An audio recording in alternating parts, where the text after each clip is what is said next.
Beberapa tempat tidur atau bantal ini ya terbuat dari balok-balok kayu yang kita di dalamnya ternyata ada semacam prasasti berhuruf Jawa ya. Nah ini ada tulisan Jawa ini. Loh, iya. Nah ini. Guys, jangan lupa like, subscribe, dan komen ya kan.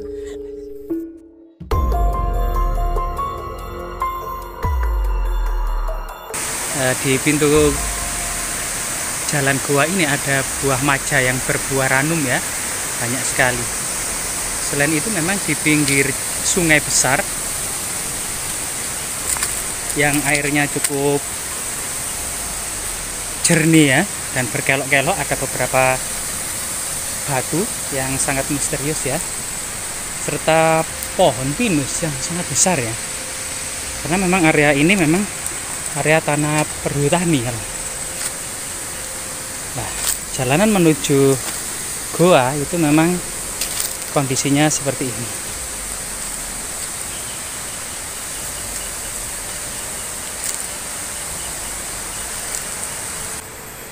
Ternyata memang banyak tupai. Lah, ini ada sesuatu pohon yang menyerupai kelinci nih. Tuh ada mukanya. Tuh.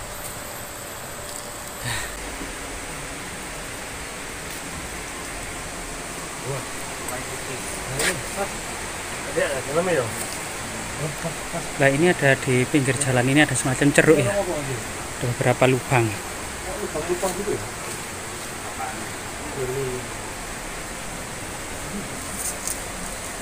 Gua Putih itu adalah merupakan kunci untuk membuka sejarah, begitu kan?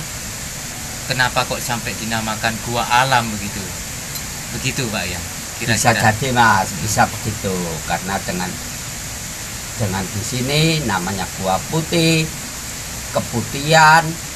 Kalau hatinya seputih-putihnya sampai bening, akan bisa tahu, akan bisa melihat sejarah dengan sebenarnya. Jadi ini mahakarya alam gitu ya, yang sangat luar biasa sekali.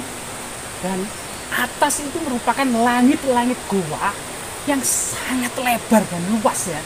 Nah, tepat kemudian di tengah-tengah dari gua ini yang sangat misterius tumbuh pohon beringin, satu-satunya yang bisa tumbuh tepat di tengah-tengah di depan gua.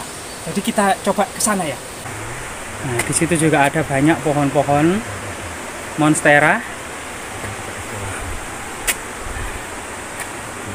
Lah, ternyata tidak disangka-sangka dan tidak dinyanya-nanya ya. Gua ini cukup bersih dan sangat luas. Ada beberapa ceruk, diduga ceruk pertapaan ya. Nah, ini ada beberapa ceruk di sini. Nah, ini ada beberapa ceruk.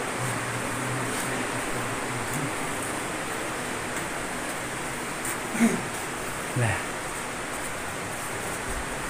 Ini kondisinya cukup terawat ya Kang ya, bersih sekali nih.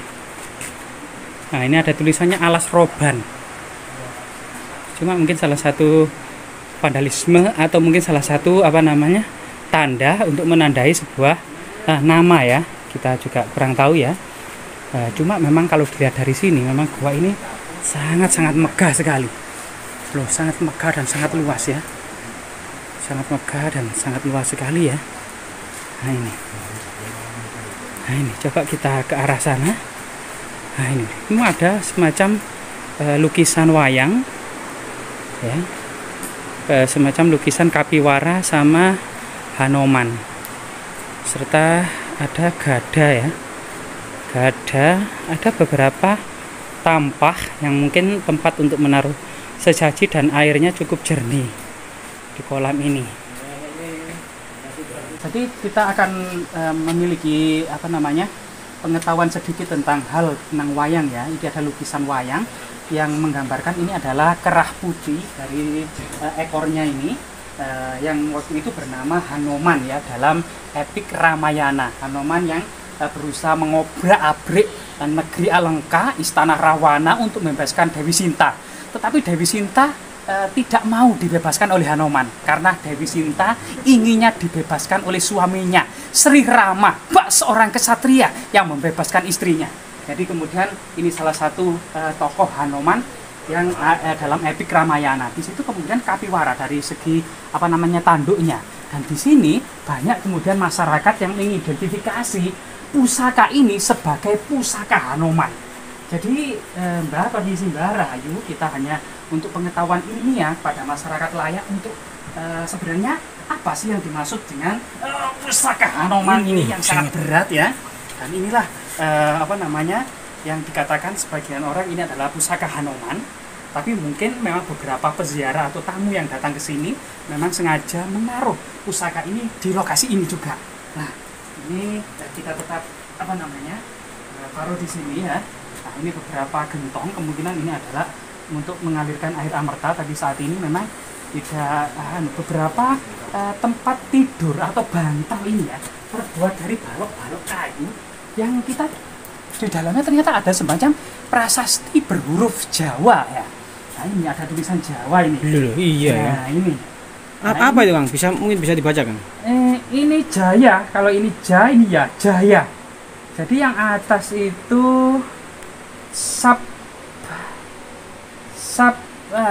banyak. Misalnya sebagian memang sama Ausia.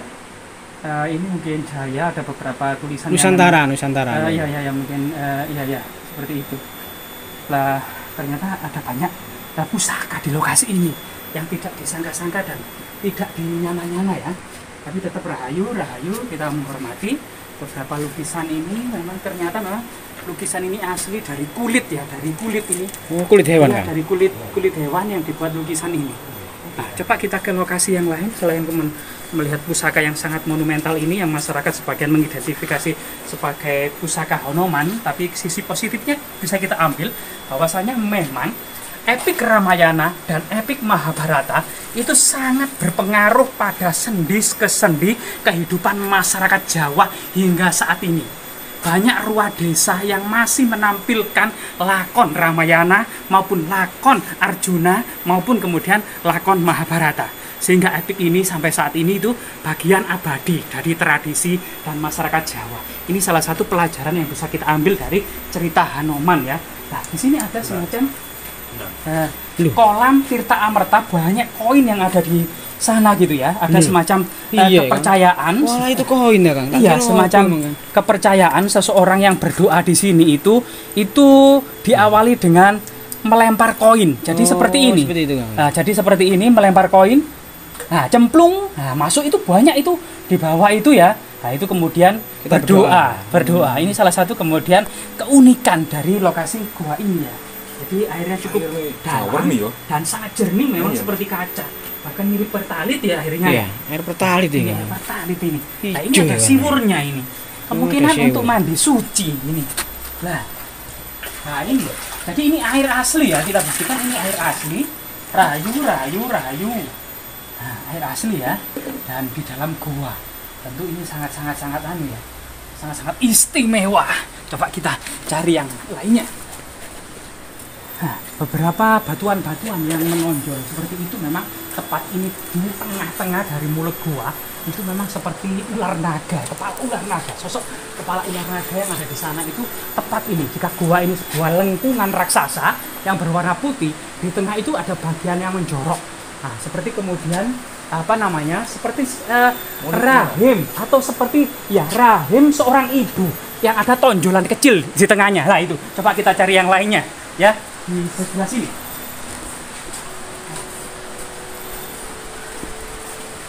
Nah, ini ada pohon yang sangat unik loh di sini ini. Nah, ini. Jadi tidak nyana-nyana dan tidak disangka-sangka juga. Ini ada pohon hayat ya, pohon kehidupan. Semacam Kalpataru dalam mitologi kuno itu Kalpataru. Pohon hayat atau pohon kehidupan. Pohon ini benar-benar muncul di batu.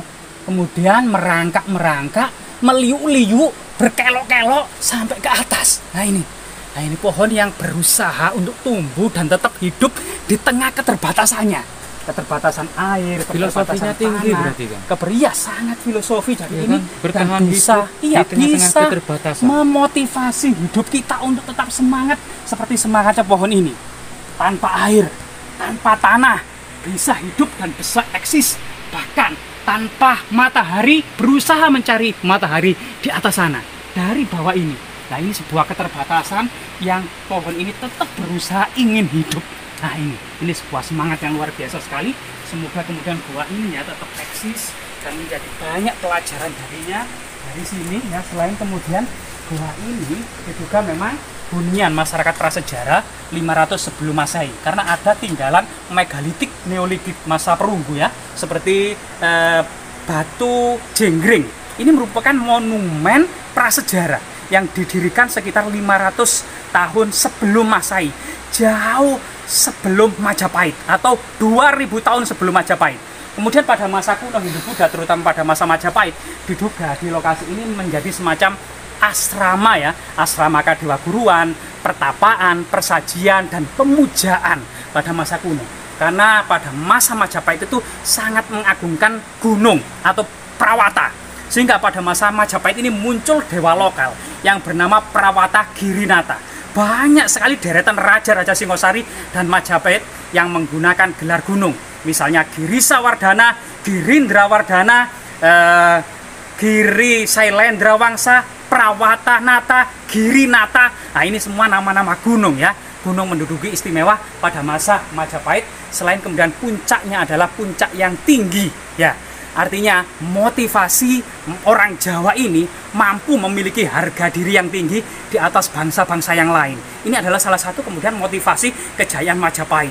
Bahwasanya Majapahit pernah memiliki eksistensi dan kejayaan di puncaknya atau di puncak gunung tertinggi yang semua orang ada di bawahnya. Jas merah, jangan sekali-kali melupakan sejarah.